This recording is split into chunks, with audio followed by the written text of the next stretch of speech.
Alrighty, everybody. So here I am over at the local Domino's gas station, waiting on my DoorDash to start, basically.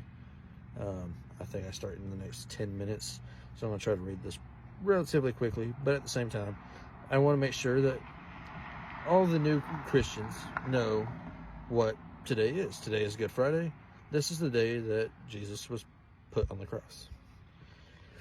So if you turn to John 19, verse 1, it says, Then Pilate therefore took Jesus and scourged him, and the soldiers plaited a crown of thorns, and they put it on his head, and they put on him a purple robe. Sorry, I got tongue twisted for a second.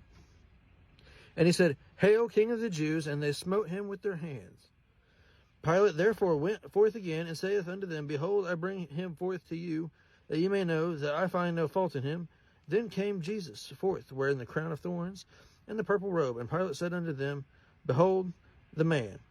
When the chief priests therefore and officers saw him, they cried out, saying, Crucify him, crucify him. Pilate said unto them, Take ye him and crucify him, for I find no fault in him. The Jews answered him, We have a law, and by our law he ought to die, because he made himself the Son of God.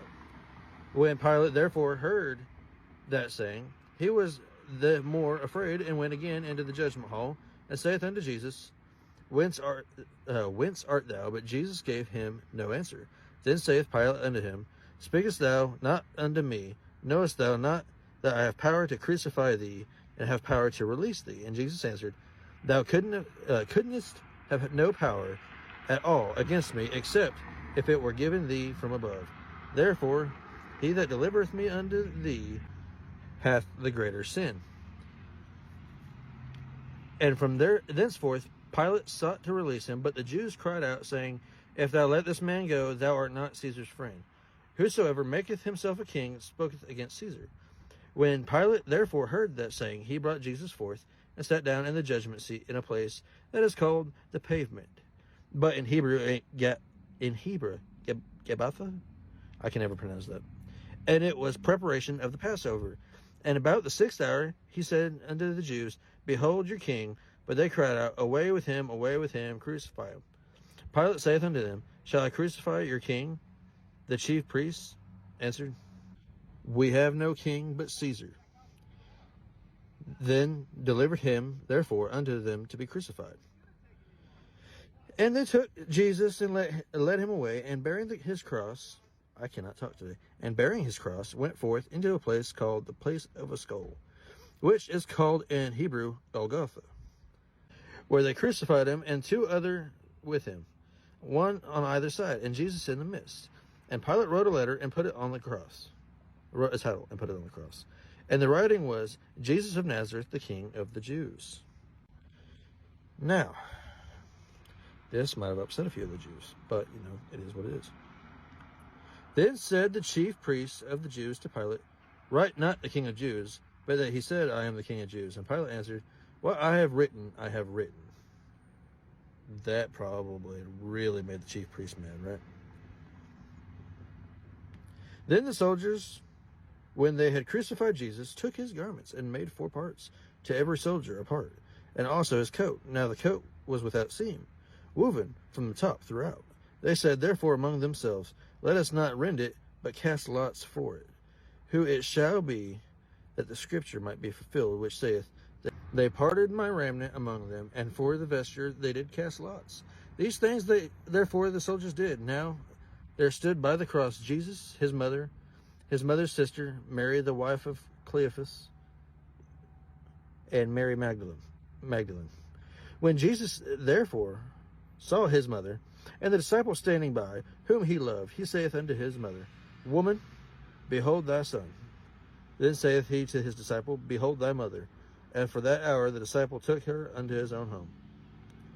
After this, Jesus, knowing that all things were now accomplished, that scripture might be fulfilled, saith, I thirst. Now there was sat a vessel full of vinegar. Now, this is the weird part, because I've always been told it was like really bad wine, but it is what it is. Now, it says, they filled the sponge with vinegar and put it upon hyssop, and then put it into his mouth. When Jesus therefore had received the vinegar, he said, It is finished. And he bowed his head and gave up the ghost.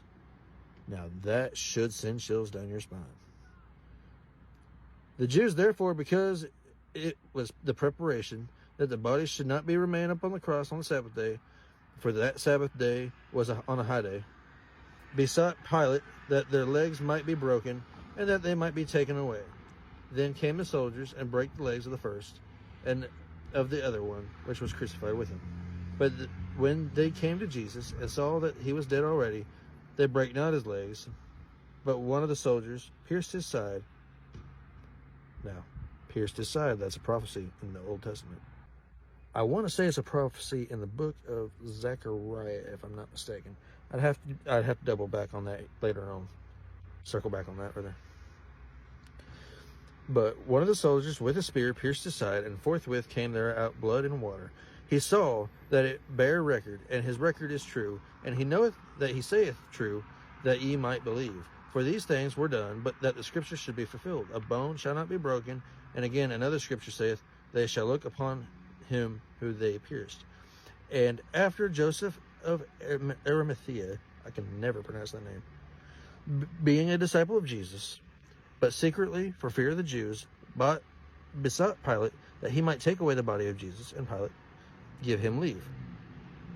He came therefore and took the body of Jesus, and wound it in linen clothes with the spices, as the manner of the Jews is to bury. Now in the place where he was crucified there was a garden, and in the garden a new sepulchre, wherein was never man yet laid. There laid they Jesus, therefore, because the Jews' preparation day for the sepulchre was nigh at hand. And that is all of chapter 19. God bless you all. I'll take care.